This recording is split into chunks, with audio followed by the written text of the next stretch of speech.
Good morning to everybody for some, good afternoon for others. I should say good afternoon because Vincent, the University of la Polynésie Française and the setup are together with the French PEC and the Paris Peace Forum, the co-organizers of this PEC seminar.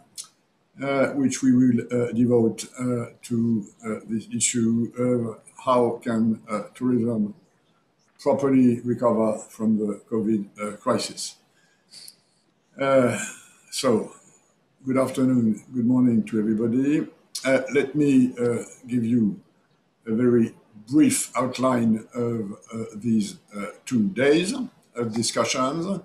One today, the other one tomorrow.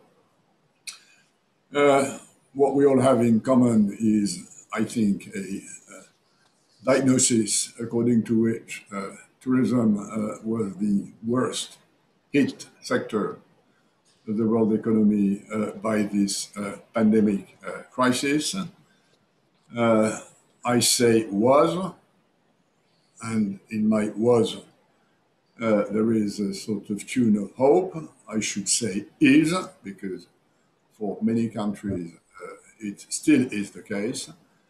This shock has been enormous on the tourism industry. We know the UNWTO numbers, roughly a drop of 70% of the number of tourists, an amount of job losses around 100 million on this planet, and a shock which, as expected, was asymmetric or is asymmetric between, on the one side, developed countries.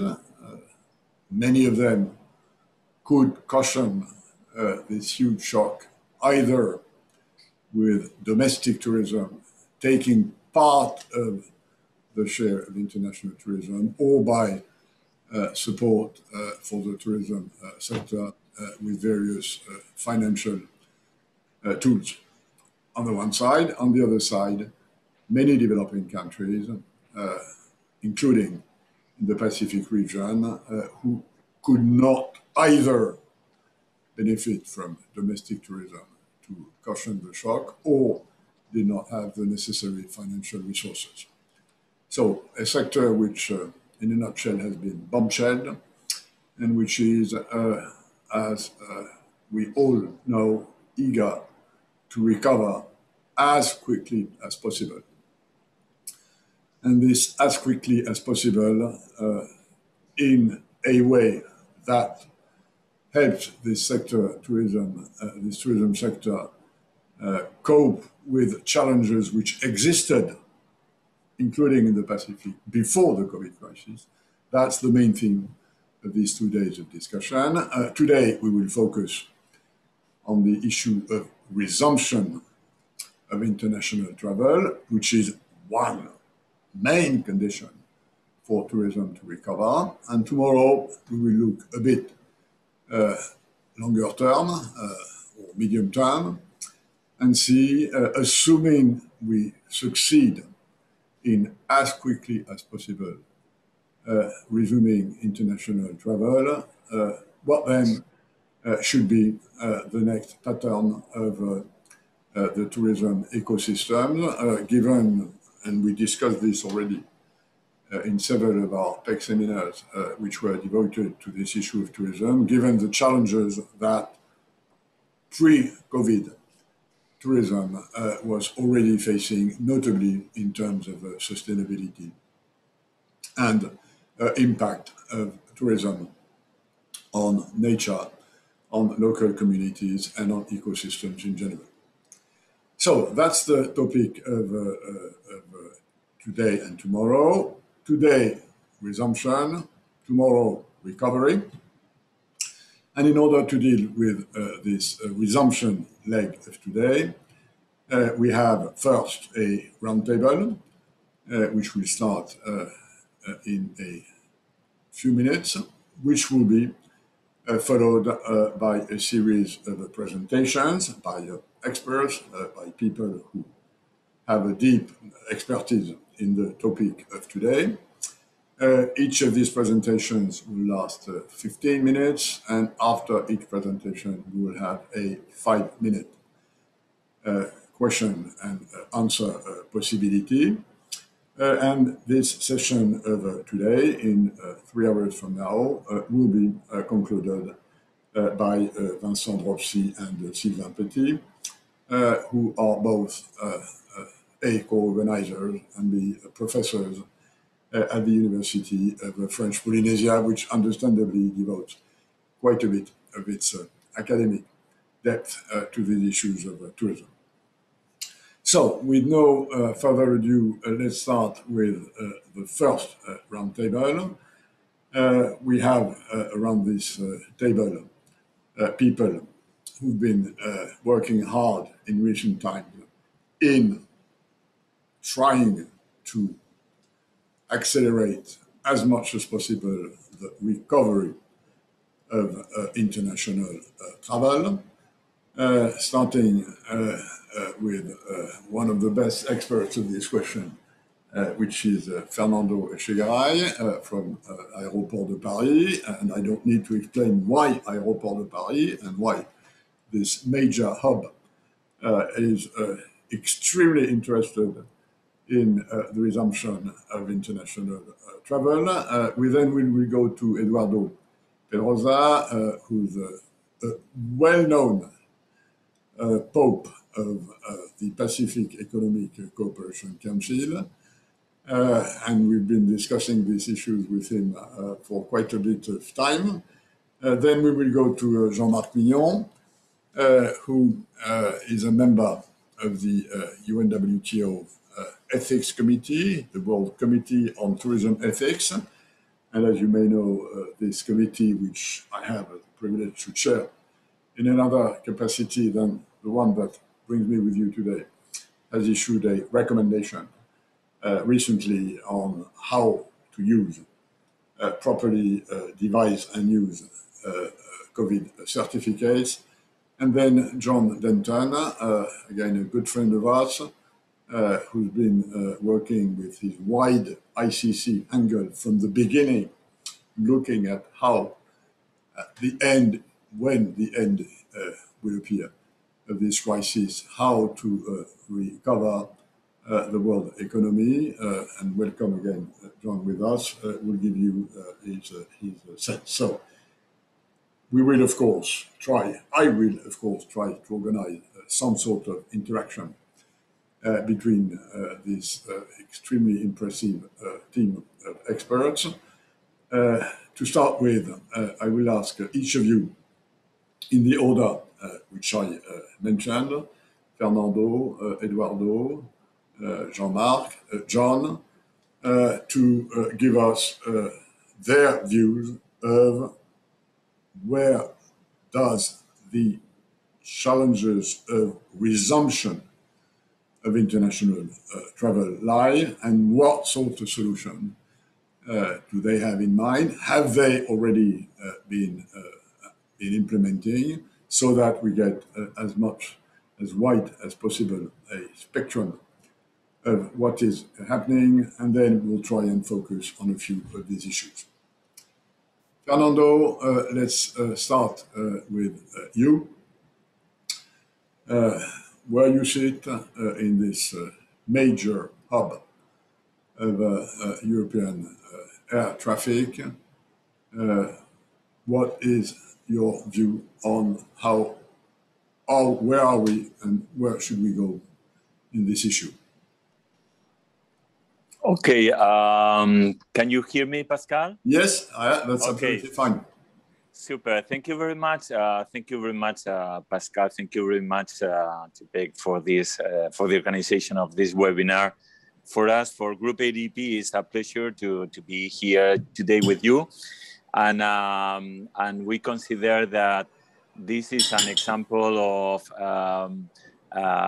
the initiatives that are taken by many organizations and to try to oversee what it is behind this crisis. I think that for having a perspective on the situation, it's good to see what has happened in the past, what it is happening today to us, to try to draw up what would be the process, the solution, and the resumption of traffic and tourism associated to different parts of the world. In our view, I mean, this crisis has been a crisis that, for instance, for ADP, that in 2019, we were managing around 350 million passengers around the full network. During 2020, we dropped 72% in our network. And in this year, I mean, in the first quarter of this year, Aéroport de Paris recovered 20% of the original traffic in 2019. For instance, different parts of the world are affecting differently. This is not the case today, but in the first quarter, for instance, GMR, the airports of India, where we have 49% of participation, had 52% of recovery in quarter one. Places like Turkey, for instance, I know that there are people from Turkey listening us, recover 32%. And places like Antalya, that are tourist places, recover 41%. So it means that the capacity of recovery of these places are important. The international portfolio, for instance, of Group ADP in places like Santiago de Chile or Jordania recovered around 22%. So this is the situation that describes what has happened.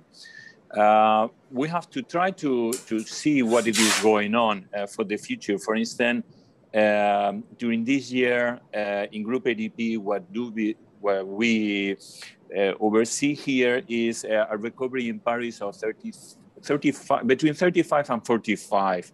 And for the group, around 45 to 55. I mean, the full portfolio of the airports in Group ADP. So if we look at the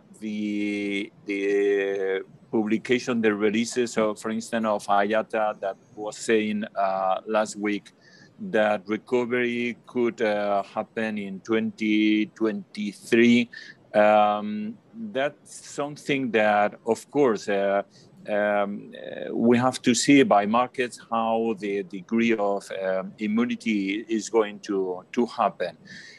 In our forecast, we are looking more 2024 in a general way. But we understand that by markets, for instance, European market will recover before than the international market.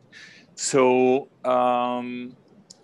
it's clear that the situation today describes a world which is a world with borders totally closed. For instance, in Mauritius, where we operate the airport, the country is absolutely closed. You cannot fly there.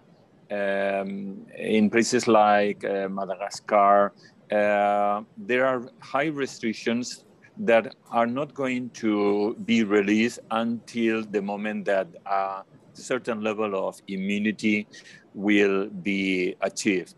So on that, we have seen that immunity on all publications. For instance, in Euler, Hermes was talking about the United States, UK, or Europe was going to be vaccination degree level arriving at 75% in second half of the year 2021, or for instance China for domestic in 2022, probably India in first half of 2023. There are different forecasts on that, but the most important thing here is to see the way that all this immunity will arrive, and as a consequence of that, the countries are gonna open the borders.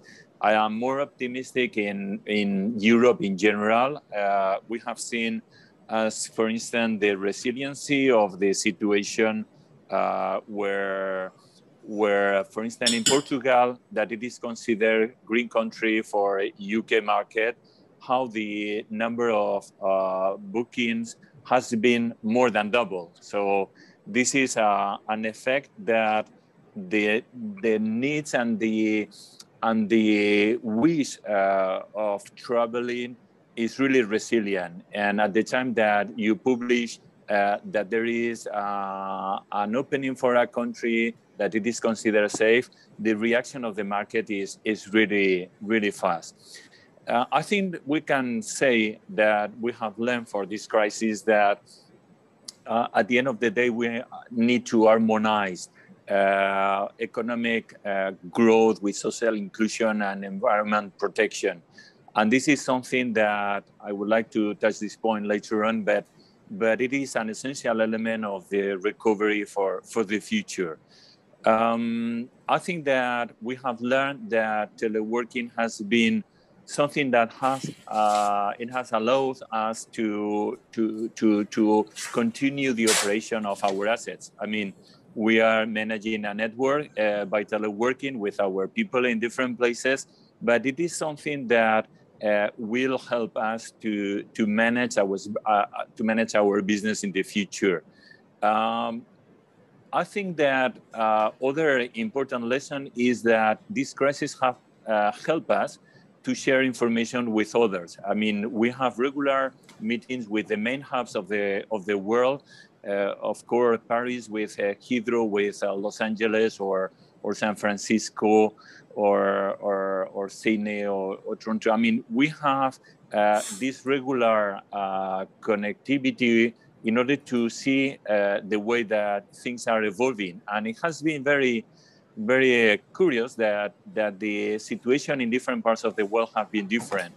And this, at the end of the day, tells you that the evolution of different areas of the world can help you to forecast what it is going on in your country.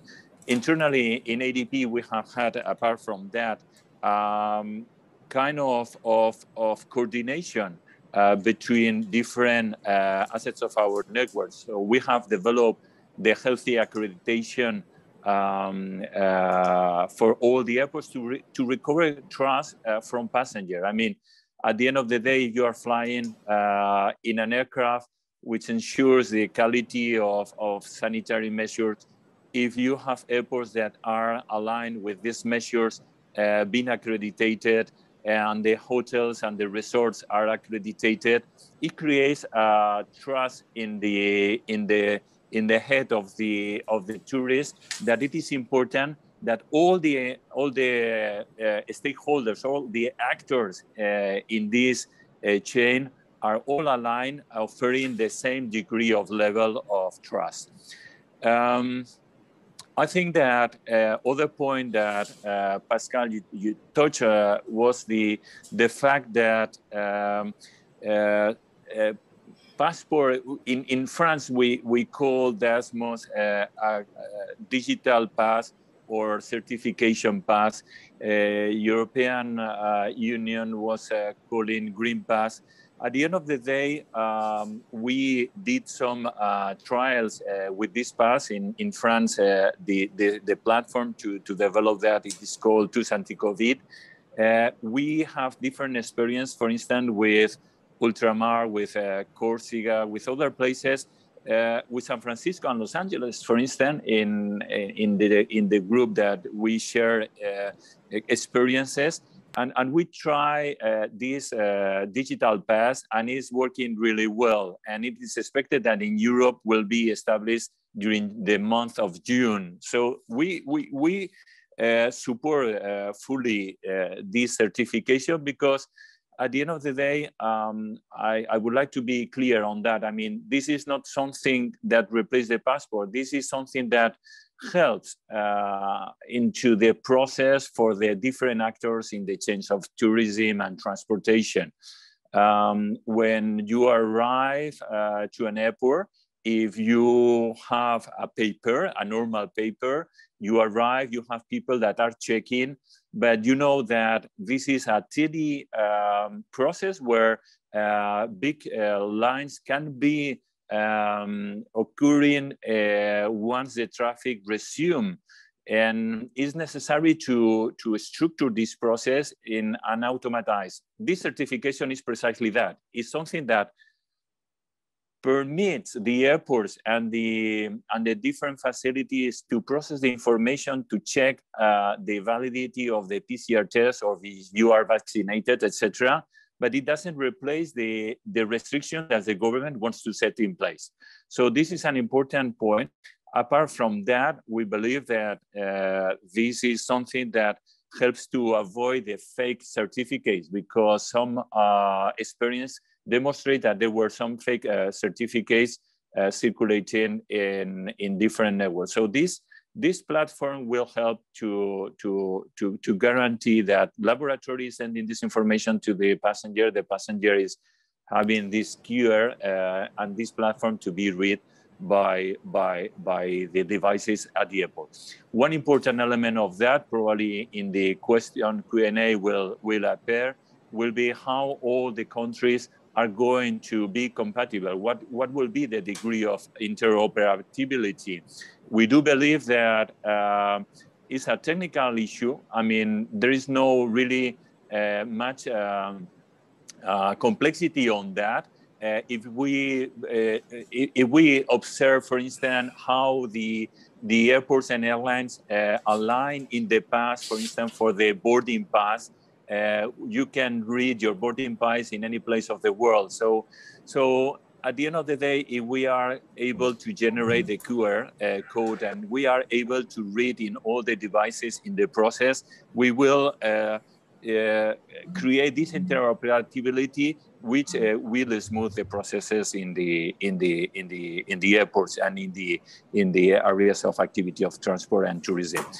Last thing that I would like to highlight is the issue of environment. I mean, we cannot escape of the analysis of how will be the behavior of the people and the way that all this digital transformation has been accelerated, and the conscious on environmental issues is in the head of the passenger. And we believe that these emissions of CO2, where the air transportation is set around 2 or 3% of the total into the planet, is an important element. And for that, I think that we have to think about the alternatives we have in order to arrive to 2050 in a way carbon zero emission. And for that, I think the effort that many people is doing, the manufacturer of the aircraft, the producer of the fuel, is an important issue. Last 18th of May, we had the first flight with biofuel, just having 16% of biofuel in the total fly to Toronto, Paris to Toronto, with reduction of 20 tons of CO2 with ASF. And it was a success because it creates the initiative to reduce emission and at the end of the day to make tourism more sustainable, because it's one element of what you, Pascal, you highlight. We cannot understand tourism without sustainability. So this is the contribution that this sector has to give to the planet, and we are totally supporting and in favor of increase the level of sustainability that airports can contribute. Of course, hydrogen aircraft, Airbus said that in 2035 probably would be the first prototype. To summarize, in our company, we say that there are three elements that we have to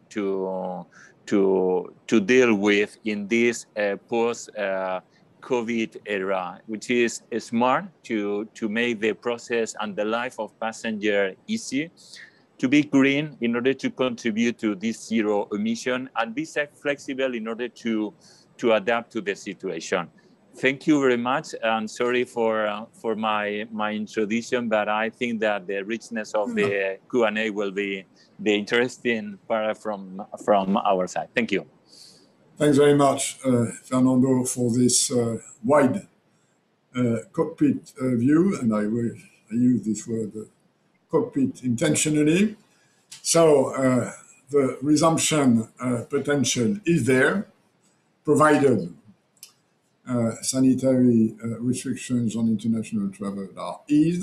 This has to do with the progress of immunity and to the issue of restoring trust, and notably sanitary trust all along the value chain. This raises a series of questions which notably have to do with the interoperability or the harmonization of these new trust measures, including for COVID certificates, which you already explained are different from passports.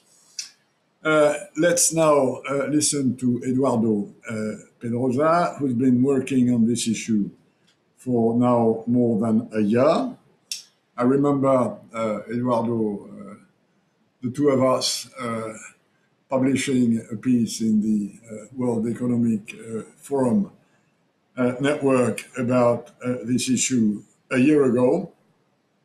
And I think for a variety of reasons, Southeast Asia has been leading this in the world, as well as some European countries have been leading the charge within the European Union because they are more dependent than others on tourism.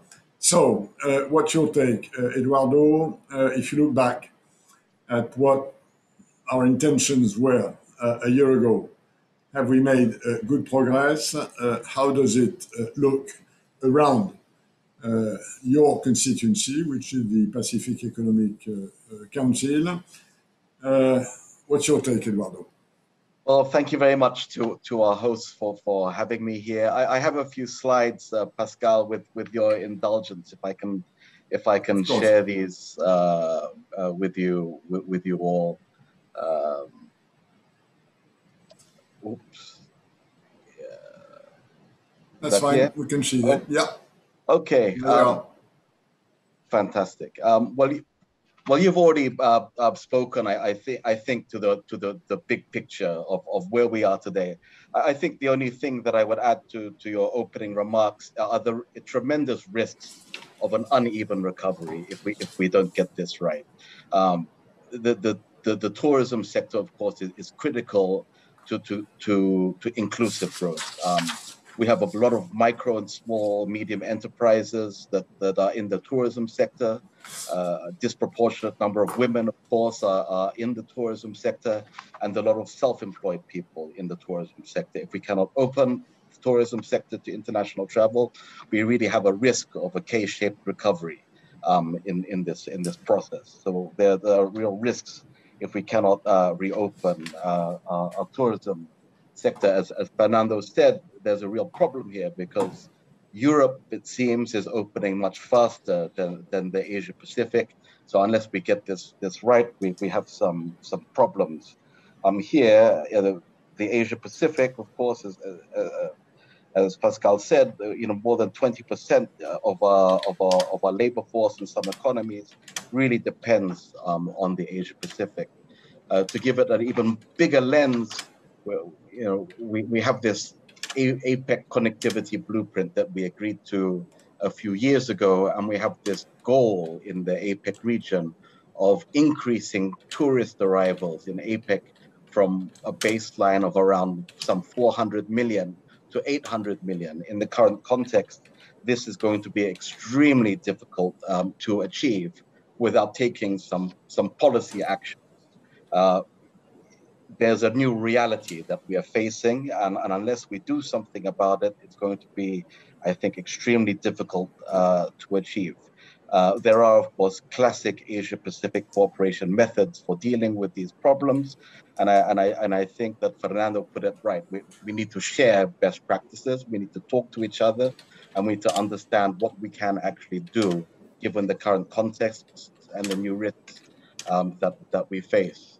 Last year, in PEC, we undertook a survey of the regional policy community of what did the policy community think we needed to have in place in order to end these lockdowns that we were under in the region at that time. And the point that I wanted to make here is that no one factor stood out. If you look at this chart, everything, it seemed, got a relatively high score. The top 5 were all medical factors, and I think that's an important thing to consider.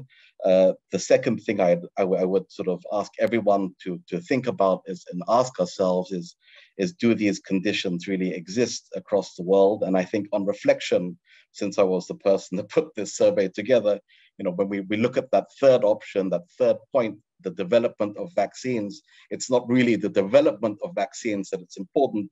It's really the problem that we're facing is that they are not distributed equitably. That's something that I really want to emphasize. Again, Fernando has talked to this point already, but this chart shows the evolution of travel restrictions over the course of the pandemic, and this compares APEC economies versus EU economies, and this uses data gathered by Oxford University. A 0 score gives you an open travel regime, and a value of 4 is total border closure.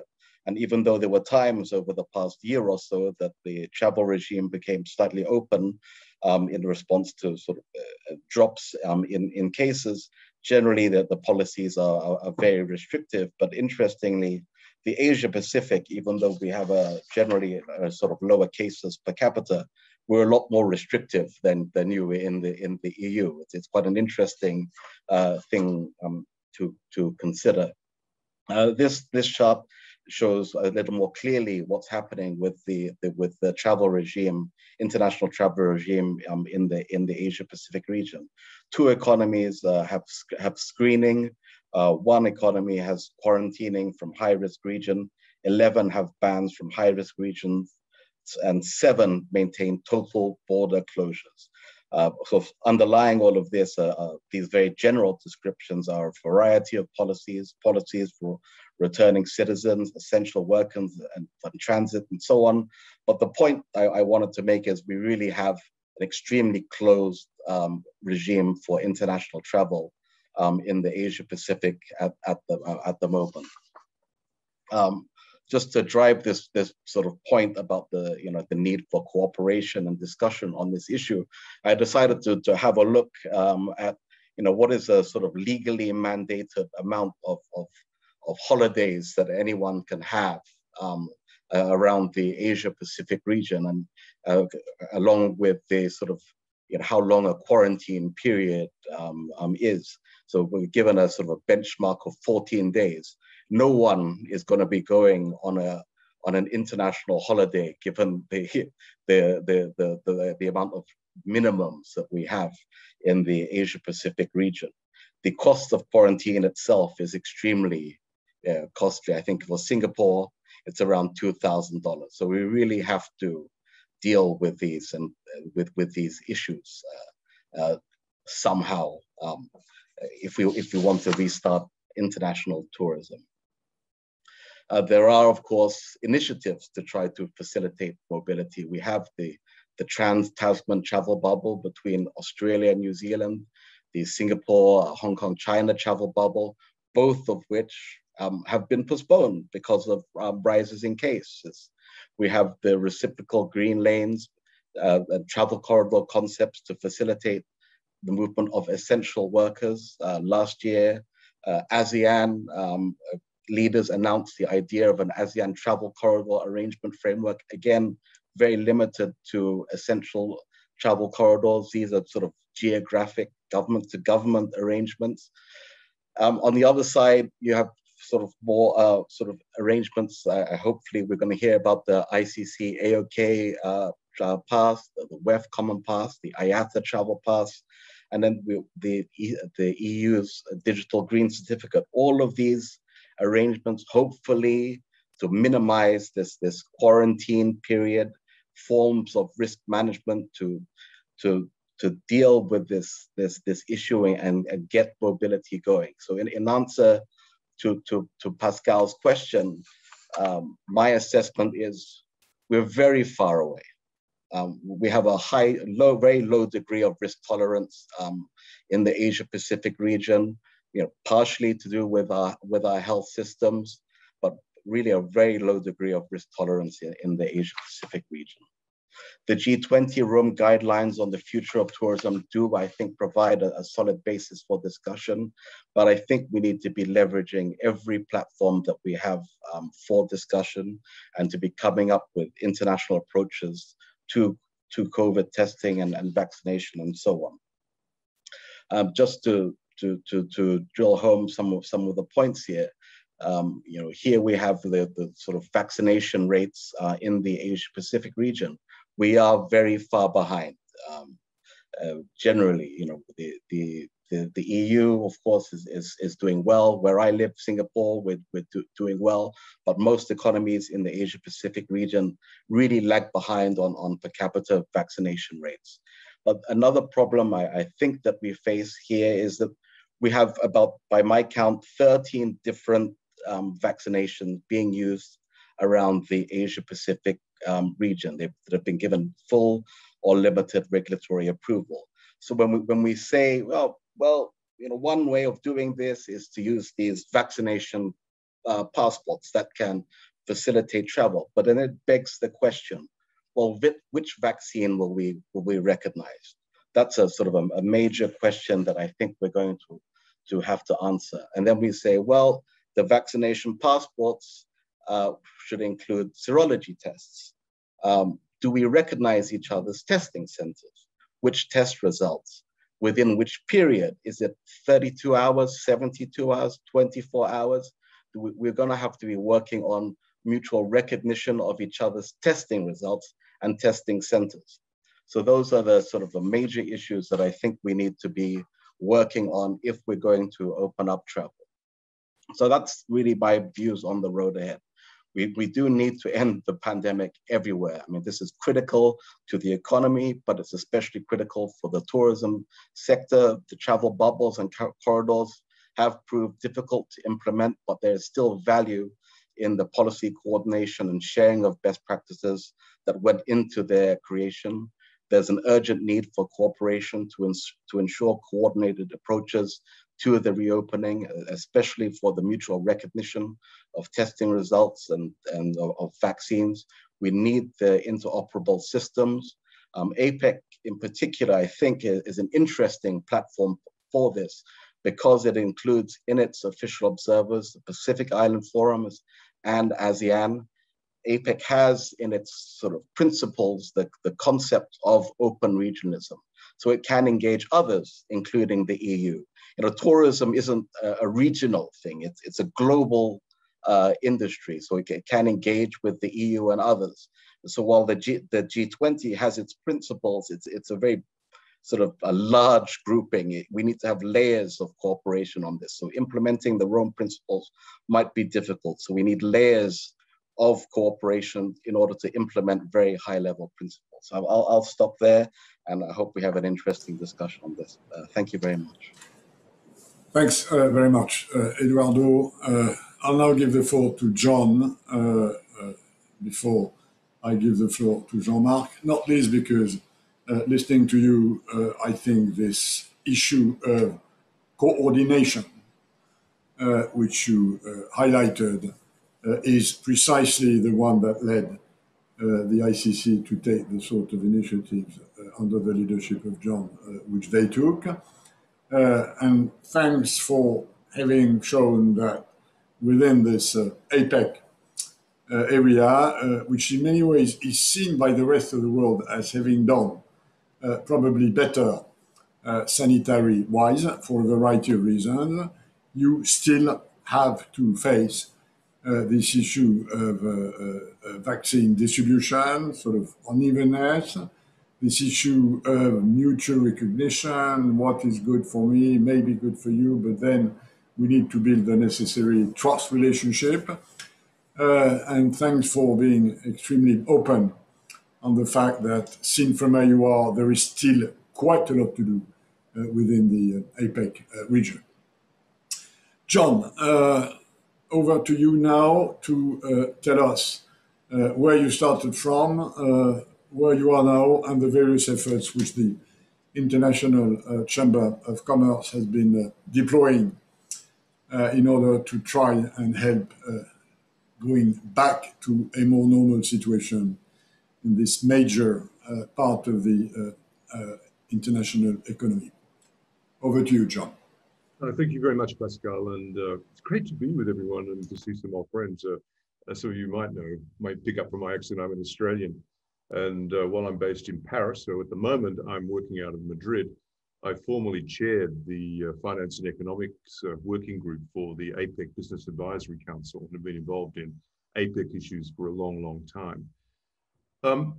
Who are we? Just to be clear, so we are the institutional voice of the real economy. We represent more than 45 billion businesses globally. And when I say globally, in the North and in the South. And it's very important to understand that when we talk about being the world's business organization, we are serious about that, which is why it's so good to engage with friends and colleagues and businesses in the PEC area, in the APEC area, in the South Pacific, because we actually bring in your views into global discussions. And what we do at a global level, we influence policy. We also, because of our size and scale, we even have our own courts. We can create standards, and we actually create tools, because we're a business organizations, tools to implement the standards which we create to support the policies. And we operate at a global level, a regional level, with relevance, and we like to be seen as having local impact, and hopefully we do. We have a seat at the United Nations. We work very closely with the United Nations World Trade Organization. In fact, I'm spending time with Dr. Ngozi this week with a whole of organization webcast with her, and actually been involved very much with the UN WTO. I was asked to join their crisis group. I also was asked to join the WTTC emergency group. So I've been crisis ridden and emergency driven for a long time. With COVID and the pandemic, we took a view at the very beginning in March when it became apparent that we would shift the whole of the resources of the ICC, and they are considerable, to actually seeking to bring an end to this pandemic. And why are we involved at that level? Because our job is to grow the global economy, revitalize trade, and advance sustainability. We do not think you can grow the global economy. We don't think you can actually revitalize trade. And we don't think you can advance sustainability unless you bring an end to the pandemic. And so that's why I'm involved, for example, in COVAX. I sit on the COVAX Council because we genuinely believe that equitable distribution of the vaccine, and we've shown this with a number of economic studies, is the only way to actually revitalize the economy. Not only is it the right thing to do, it's in everyone's economic interest. And there's not much point in doing that if we can't move around, which is why we got involved in this whole issue of global mobility. And so we got involved in March. We actually shifted a focus onto mobility. It's not an area that we'd spent a lot of time on before, for the very reason that we saw this as critical to actually advancing the global economy. As I said before, our aim then is policies, setting standards, and tools. So we looked at the policy framework around mobility in the crisis period, and we realized it would be inadequate. It was actually driven by a failure to think through the consequences of frozen regulation and frozen policy. So we were arguing from March last year that there needed to be a risk management approach taken, a risk balance approach taken. And we realized, of course, there's one thing to say that, how do you bring it about? Which is why we started thinking about standards, what standards should apply. And we also think, well, okay, well, there's not much point in doing this if we don't come up with a tool, which is why in March in 2020, we actually started developing a tool to support this, which is known as ICC AOK Pass. We actually launched a campaign, a ticket, a test, which we've been pushing on a global basis. And we genuinely believe that we're able to shift the global policy framework to start creating the space for some pilots and some flexibility to emerge in what was a very rigid approach, which I think Eduardo has brilliantly exposed in some of his presentations before, where risk avoidance, not risk management, was the key. And that still remains common in many, many economies. And as an Australian, I know that because I can't even get back into my own country because of the blockages that are in place about travel to and from Australia. So we looked at this issue of creating a digital pass. We decided to do a digital pass, which would be blockchain enabled. We developed that actually out of our Singapore Innovation Hub. And we actually tried to encourage IATA at that time in April last year to get involved. And we talked to the WEF about getting involved. The idea must be so good because everyone else decided they should try and build their own as well. And we've always welcomed that because we actually believe that what you will need is not just one solution, but a multiplicity of solutions to actually get the scale required to deliver on what Fernando was talking about as well, which is actually getting mass movement, mass shift again back into tourism. But it would always be important from our point of view that in creating these tools, they needed to abide by some very clear principles, which is something I was very happy to share with Pascal and Jean-Marc in the process of their work and deliberations at the UNWTO on the ethics around these passes. And for us, it's actually not particularly complicated. We always believe that the gold standards for any digital pass that should be recognized would be inclusivity. It needs to be inclusive. The ICC AOK pass is. It needs to promote equity by enabling tests, vaccines, and proof of recovery to be used, ensuring access for all people. The second, it needs to be privacy preserving. So ICC AOK pass, as said, is based on blockchain and uses a decentralized system to only store information in the user's phone, giving that user full control over their data. And importantly, and this is a critical element for us, it must be open, must be interoperable.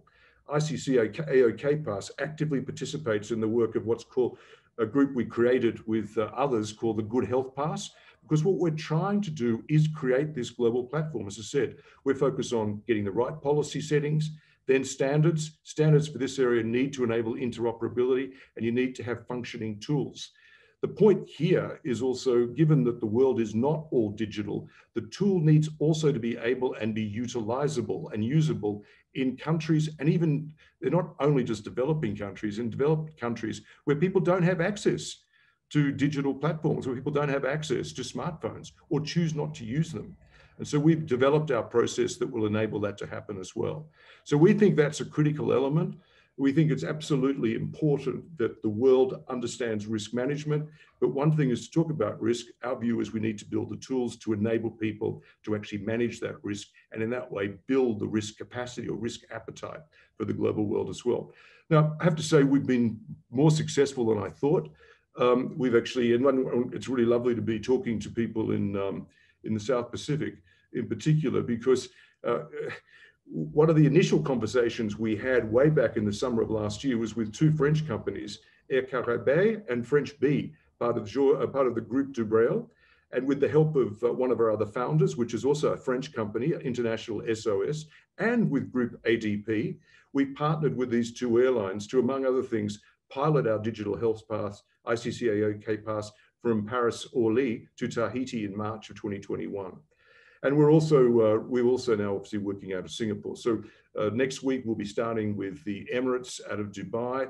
We commenced the whole process because one of the signals I wanted to send was this is not a developed world solution. Ours is an inclusive world solution.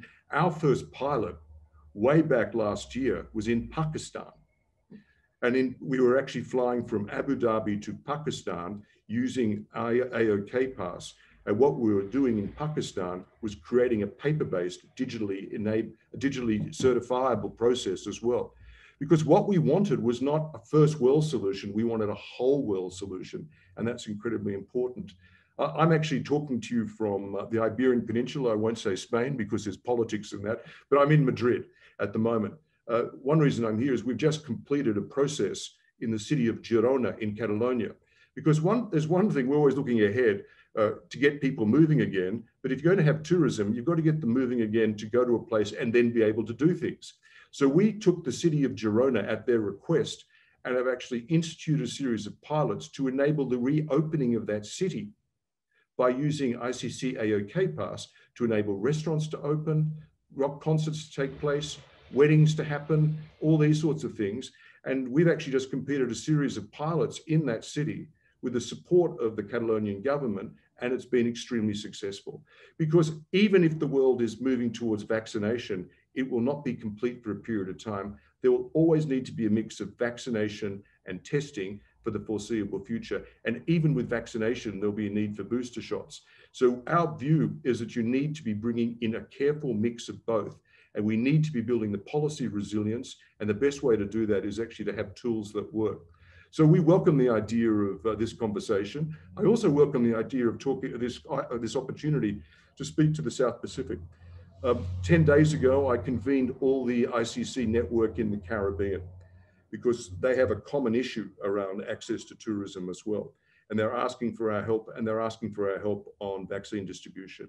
We would like to do the same thing with more and more islands in the South Pacific and the Pacific area as well. So I look forward to continuing that conversation. Pascal, always good to see you, and I hope my contribution has been useful. Indeed, as usual, because you've taken us into the intricacies of what it really means to try and resume global mobility with a host of technical standardization, interoperability issues, which the ICC is working on, and including with this initiative which you talk about, the ICC IOK path. So I think it gives us a sense of how global this issue is and how necessary it is to have everybody around the table so that an initiative which is taken somewhere can connect with an initiative which is taken elsewhere, mobility being this connection between this somewhere and this elsewhere.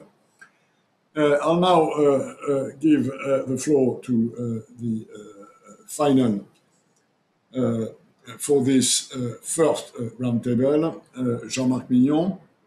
Jean-Marc Mignon is a member of the World Committee of Tourism Ethics, which is within the UNWTO framework. It reports directly to the UNWTO General Assembly members, and it is in charge of implementing the Code of Ethics of Tourism. And Jean-Marc, with others, has been working very hard for the last quarter or so on trying to address part of these coordination problems, which Fernando, Eduardo, John have mentioned, on the side of the ethics of these sanitary instruments. Jean-Marc, I'll now give you the floor and then maybe go back to a few small set of questions for each of you after we've listened to you. Jean-Marc, over to you. Okay, thank you, Pascal.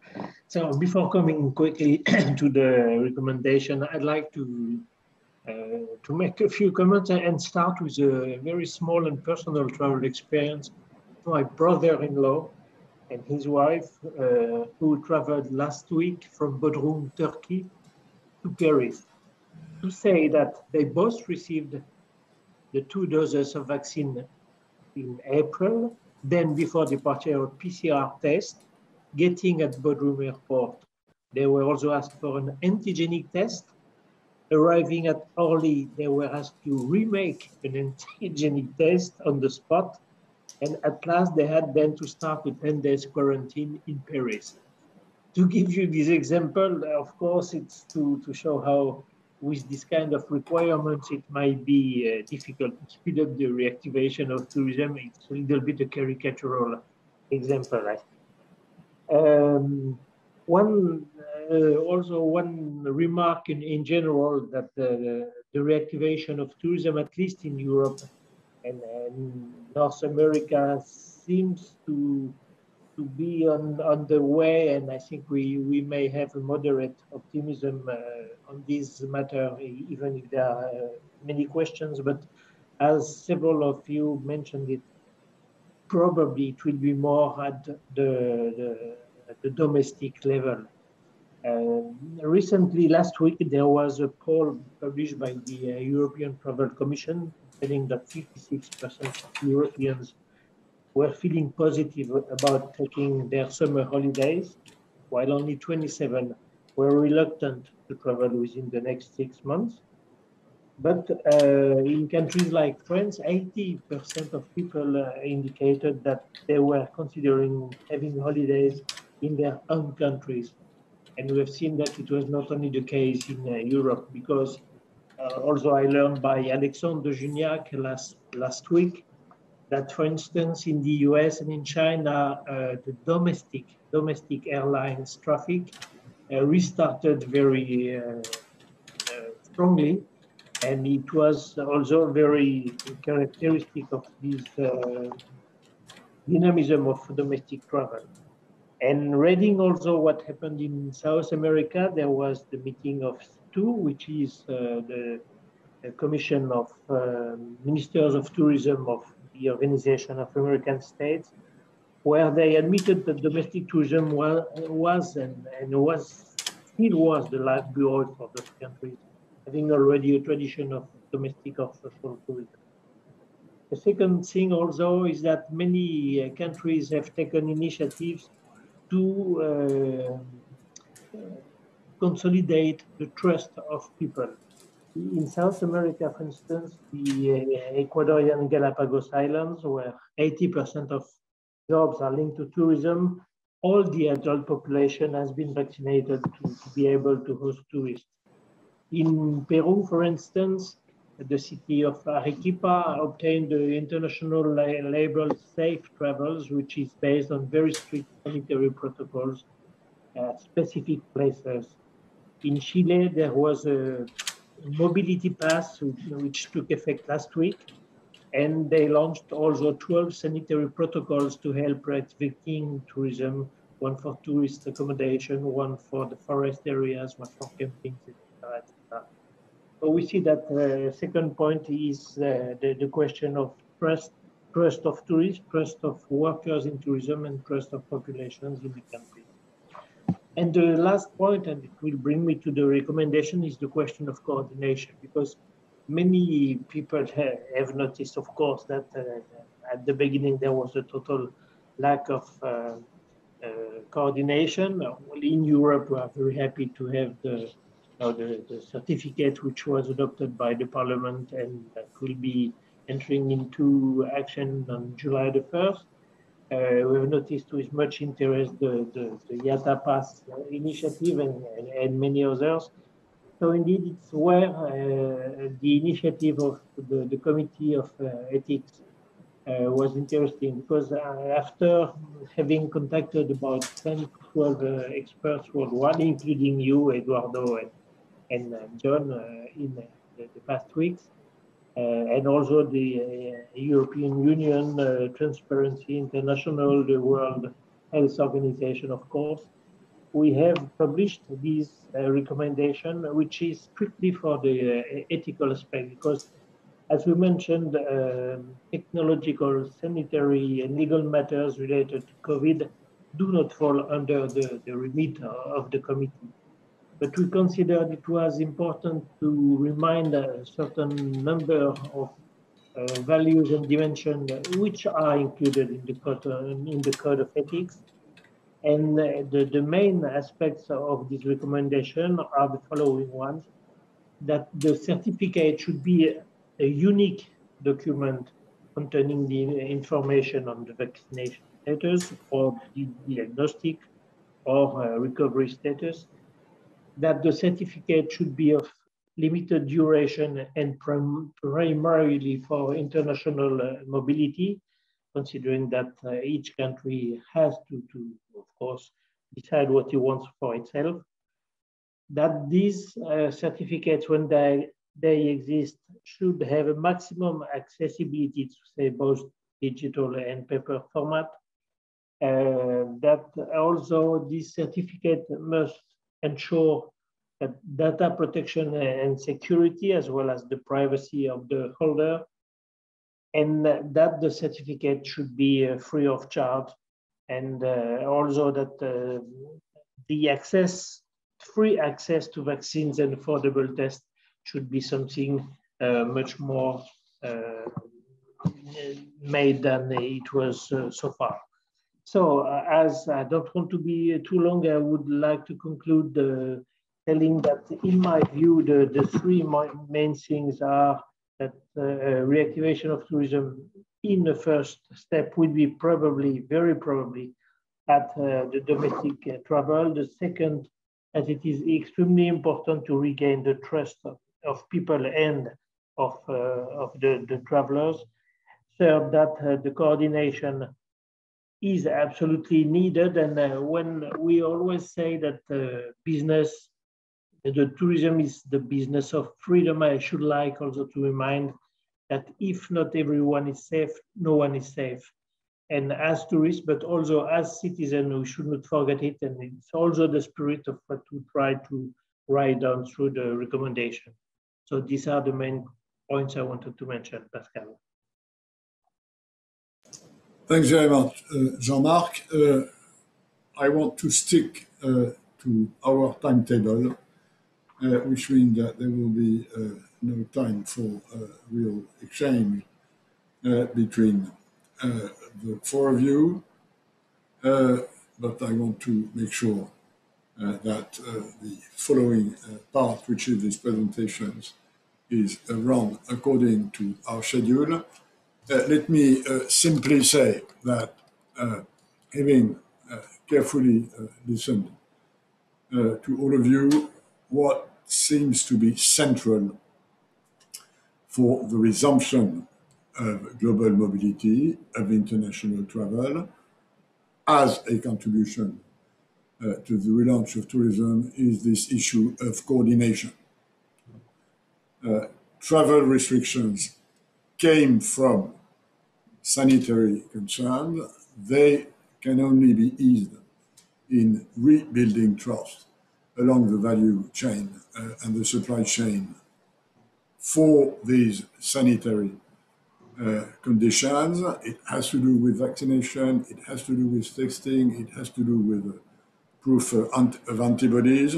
And what's absolutely crucial is that these instruments are properly coordinated, meaning interoperable. This raises a host of issues that have to do with science, and this is with the WHO, with technical interoperability and legal systems. And I think what the ICC has done shows us the very wide spectrum of things that are available. And on the ethical side, given this unevenness, access to vaccines, the sort of precaution which the UNWTO now has recommended. So let's start from here. We will now move to the second part of this morning. I think we've had a formidable introduction to the many, many facets of the problem we have to cope with, and that the Pacific region in itself is extremely representative of the situation worldwide. Let's now move to a series of presentations. First with Michael Baker, who is sort of, if I may, and Michael, pardon me for the simplicity, the sort of Mr. COVID for New Zealand. Then we will have Vinup Gold, the regional director of APCS and INEAR, and Matteo Giannarini, who is the overseas operations in Australia, New Zealand of IATA. Then a professor at the University of the South Pacific, Stephen Prime.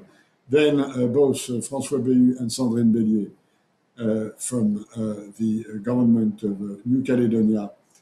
And then this will be concluded.